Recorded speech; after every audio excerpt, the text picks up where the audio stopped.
Good morning प्यारे बच्चों। कल हमने हमारा पाठ अर्थ के आधार पर वाक्य भेद स्टार्ट किया था।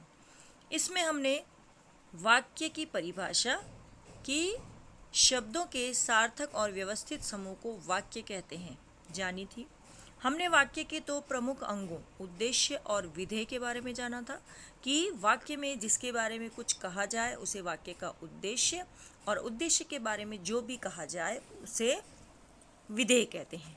उसके पश्चात हमने वाक्यों के विभिन्न प्रकार प्रारंभ किए थे, जिसमें हमने हमारे कुछ प्रकारों को पढ़ लिया था। उसमें हमारा पहला प्रकार था बेटा विधानवाचक वाक्य, कि यदि बात साधारण या कथनात्मक रूप में कही गई हो, सकारात्मक रूप में कही गई हो, तो उसे विधानवाचक वाक्य कहते हैं। दूसरा प्रकार हमने पढ़ा था बेटा निषेधात्मक वाक्य या नकारात्मक वाक्य, कि जिसमें वाक्यों में नहीं अथवा मनाही का भाव होता है, उन वाक्यों को नकारात्मक या निषेधात्मक वाक्य कहते हैं। तीसरा जो प्रकार हमने पढ़ा था वो था आज्ञार्थक वाक्य।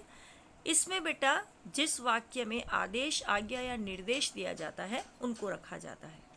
उसके पश्चात हमने विस्मयादि बोधक वाक्यों को पढ़ा था, जिसमें मन के विभिन्न भावों को, इच्छा, हर्ष, घृणा, ओके, इन सब को रखा जाता है, उन्हें विस्मयादि बोधक कहते हैं, और इसमें विस्मयादि बोधक चिन्हों का प्रयोग होता है।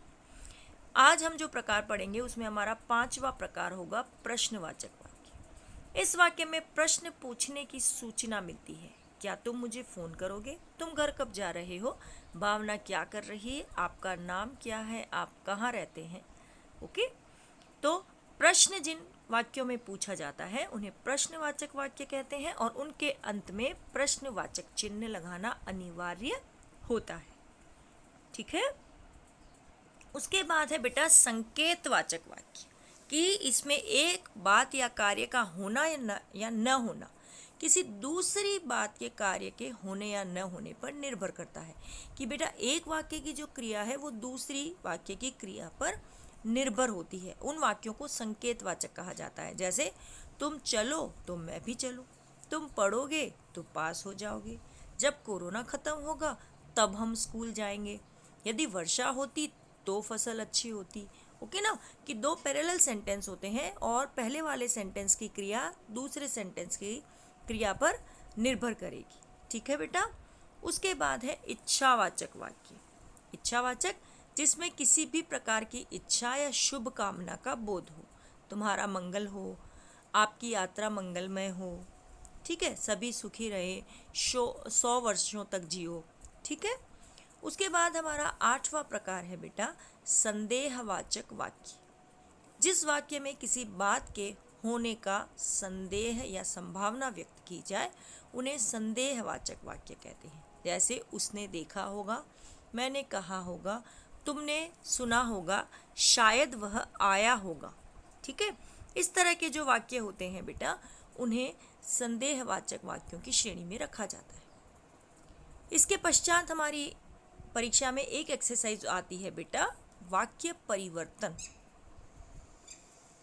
कि विधानवाचक को किसी और प्रकार में बदलना है या किसी और प्रकार को किसी अन्य प्रकार में।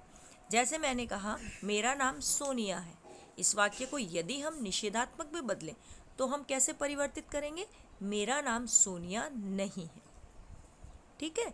यदि इसे हम कहें प्रश्नवाचक में बदलो तो क्या बोला जाएगा? क्या आपका नाम सोनिया है या आपका नाम क्या है? ओके। आश्चर्य में, विस्मयादि बोधक में बदला जाए, क्या आपका नाम सोनिया है या अरे आपका नाम सोनिया है। ओके। यदि इसे हम संदेहवाचक में परिवर्तित करें तो शायद आपका नाम सोनिया है। ओके ना बेटा।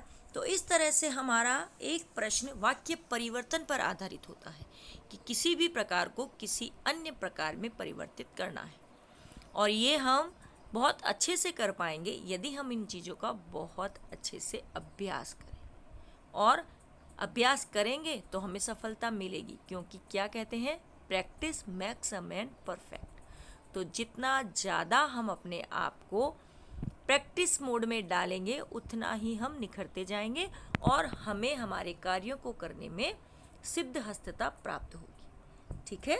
तो ये हमारा पाठ कंप्लीट होता है अर्थ के आधार पर वाक्य भेद।